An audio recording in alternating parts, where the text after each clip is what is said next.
If he'd done such a wonderful job, he listed all his accomplishments, why did he have to go? I mean, why? Well, again, this is based on a conversation between the two of them about what the next 2 years of this administration is going to look like. And based on what those priorities are going to be over the next 2 years, both men determined that it is an appropriate time for Secretary Hagel to step down and for someone else to take the reins over at the Pentagon. Chuck Hagel is nothing more than a lame duck Secretary of Defense at the moment, and already we're getting word that not everybody is chomping at the bit to fill his seat. This, as American military readiness comes into question, and if the president wants to surround himself with nothing but sycophants. Let's welcome to MidPoint former three-star general who served his country proudly for 35 years, former Army Assistant Chief of Staff for Operations, and author of books such as Why We Lost, Lieutenant General Daniel Bolger. Lieutenant General, thank you so much for being here today. Thanks, Ed.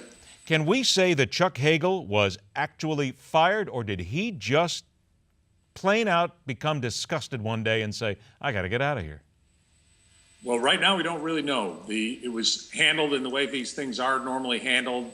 A nice little meeting yesterday, press availability by the President and Secretary Hagel. But it'll take a little while before we find out if he was left on his own call or if he was pushed. What would be your guess then, knowing what goes on there and how business is done and how this was conducted? Secretary Hagel's a guy with a lot of integrity. He speaks his mind. He was an elected Republican senator, but he did disagree with the war in Iraq in 2003 and made his thoughts known to the Bush administration and the American public.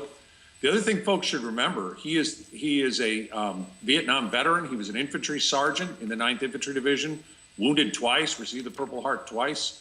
I mean, this is a guy who knows what war's about, and he does speak his mind. Maybe he spoke it once too much. What about those people who say that, and again, knowing that he full well has a background in the military here, though, but that things had changed drastically, and he simply was in, and some people have said this, and some have said it sniping on his way out of the White House as well, that he was in over his head with the current needs of the American military? Yeah, well, most of the people saying that have never served a day in uniform. If they had done half of what Chuck Hagel did, they'd be a little bit more understanding. What he's doing is raising, and he has raised, good cautions about the use of military force. He's one of the first guys to identify the threat from ISIS and to do so publicly when other people were not so worried about them. He has been a strong advocate for our soldiers, families, veterans, and not just soldiers, but sailors, airmen, Marines as well, and their families. He's walked in those boots, and it gives him a great amount of credibility with our force. He's going to be a strong voice that we're going to miss. Is this just the president trying to stack his cabinet, if you will, with people who will nod their heads, yes, every time he says something, and not disagree with him? Could be. I mean, every president has the opportunity to choose their cabinet, and history tells us that as an administration goes on, there is a tendency to get more and more like-minded people. I know the president publicly stated early on that he wanted to get open-minded people. He intentionally appointed Mrs. Hillary Clinton, for example, as Secretary of State, even though she'd run against him in a very contested primary. You know, that trying to get a bunch of open minds around you is important. The president needs to hear all points of view. And one thing we should remember is that the uniformed military, particularly the chairman of the Joint Chiefs of Staff, General Martin Dempsey, he hasn't left office, and he's still available to provide the best military advice, as are all the chiefs of service, the Commandant of the Marines, the Chief of Staff of the Army, the Air Force, and the Chief of Naval Operations. They're all readily available if the president wants to hear from military folks. With what you just said then, about the minute we have left before we take a break, with Chuck Hagel gone, but with certain people still in place in running the military, do you see there being any real change whatsoever in how this military is run at this point? Because aren't most of the suggestions coming from the guys actually who have the quote-unquote boots on the ground at the moment?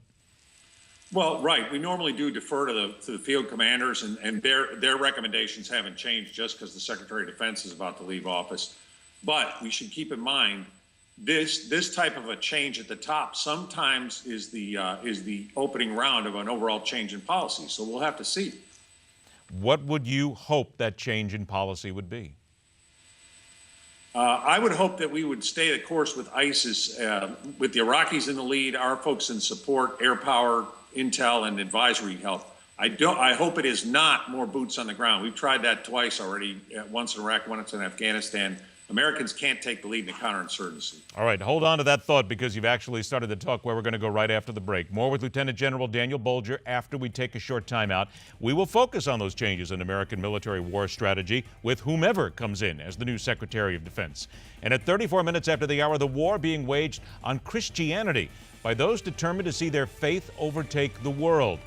It's not getting any better, and Christians are still waiting for help. That and so much more, right here on MidPoint, where we question everything.